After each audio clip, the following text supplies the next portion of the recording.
Over the last 2 years, Dr. Reed and I, together, have chronicled one of the most intriguing extraterrestrial events ever witnessed firsthand in modern times. Excuse me. We first released this astounding information on Art Bell's radio talk show, heard by 25 million people the world over, resulting in overwhelming support of Jonathan's efforts. We are not here tonight in an attempt to persuade you of anything. That is not our goal. We are here with you tonight only to give you the opportunity to experience for yourself the personal and truly emotional journey of one man, Dr. Jonathan Reed. This man has the right to tell his story, and we all have a right to have an opportunity to hear it. If we don't, why are our men and women fighting for this country? Why are they dying? What are they dying for? We have a damn right to talk.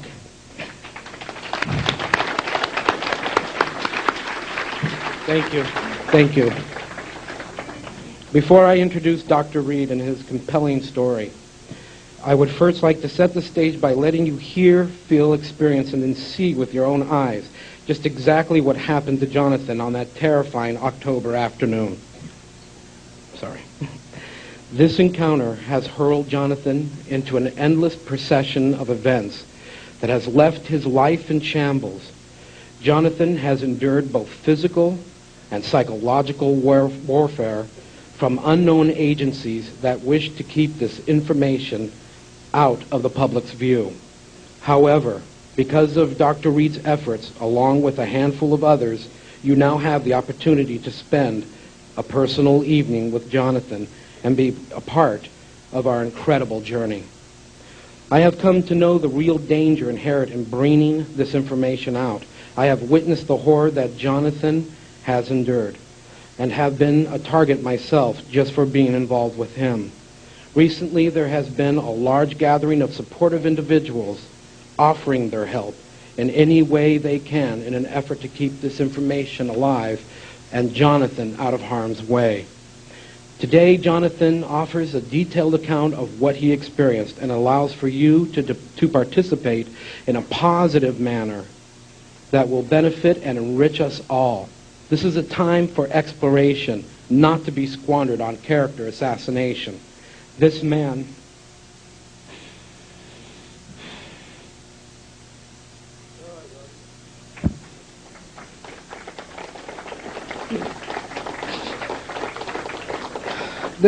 has been through enough. Give me a second. Jonathan has never professed to having all the answers, but what he does know will answer many questions. Oh, thank you.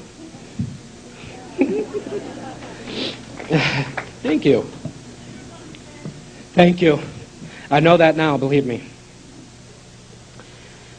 At this time, I'd like to read to you from Jonathan's own words his account of this fantastic, surreal incident that occurred in the woods in October.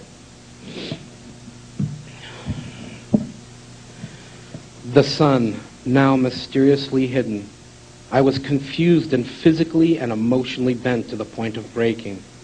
I made my way back through the brush as if somehow searching for an answer. What had happened was far too terrible a thing to digest. No invention of thought would allow for it. My mind seemed numb, overtaken with pain. Moving slowly, I waited for enough strength to return to deal with that which lay ahead. Maybe nothing would be there at all. However, this was only a desperate attempt to replace some order into a world now totally out of control. Again, I fell to the ground, dizzy, sick, and vomiting violently. Looking to my left, I found myself within inches of the dead creature. The spot had not changed. The body lay on the ground surrounded by a puddle of its own blood, oozing from the wound in its skull. How gruesome it looked, now emptied of life. For a long time, I just stared at it. I was frozen in place, as if waiting for someone to rescue me from somewhere in hell. But there was no one coming. God, what has happened? What is happening to me? I'm barely sane, emotionally spent, extremely sick. My dog, Susie, dead. killed by some unnatural thing, and I killed it. I can't believe any of this. Again, tremendous effort had to be made, as I was in danger of going into shock if I was not careful to conserve my energy. Finally looking up, the realization of all that had happened to me,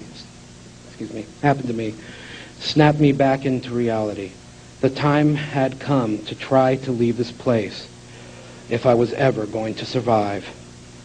Then all at once I remembered my cameras. God, yes. My cameras were in my backpack. I stood up and ran where I had dropped it, some 60 feet back down the trail. Now exuberant about the prospects of bringing back proof of this nightmare and perhaps restoring my own sanity, I grabbed my camera from the pack, turning it on, and then ran as fast as I could back to the top of the ridge, where the creature had taken my dog. I began breathing so hard that I could almost feel myself starting to lose consciousness, but somehow stopping each time just short of blacking out. Not thinking clearly, the video camera turned on. I started thrashing through the brush, running on only adrenaline, like some crazed, hyperventilating predator, searching for its kill. First video, please.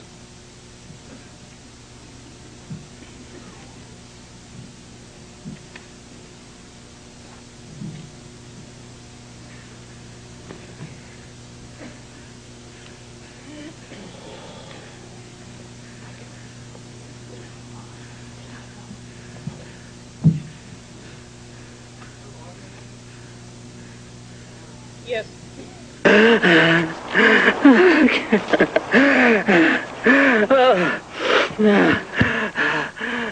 Focus.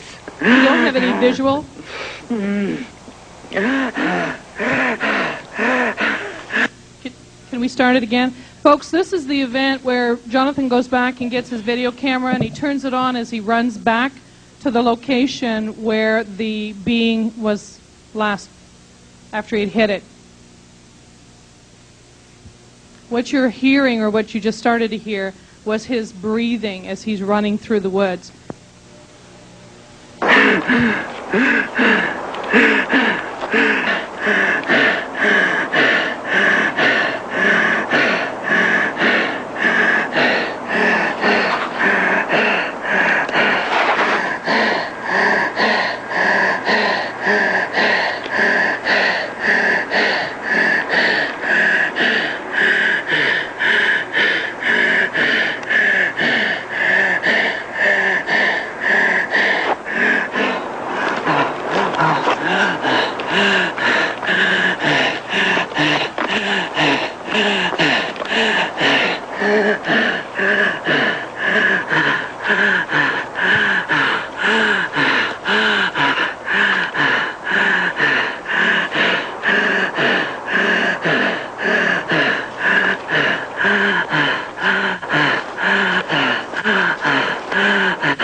You see it?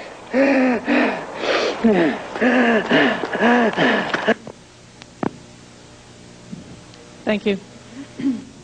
Lights, please.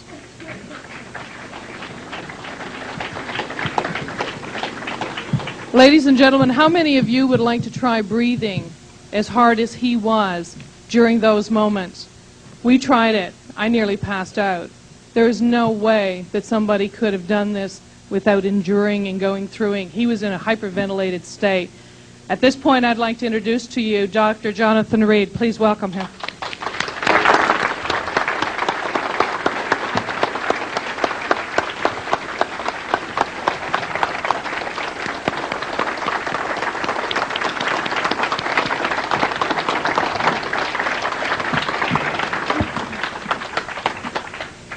Thank you. Could you see it? If you couldn't then, you can now. Excuse me.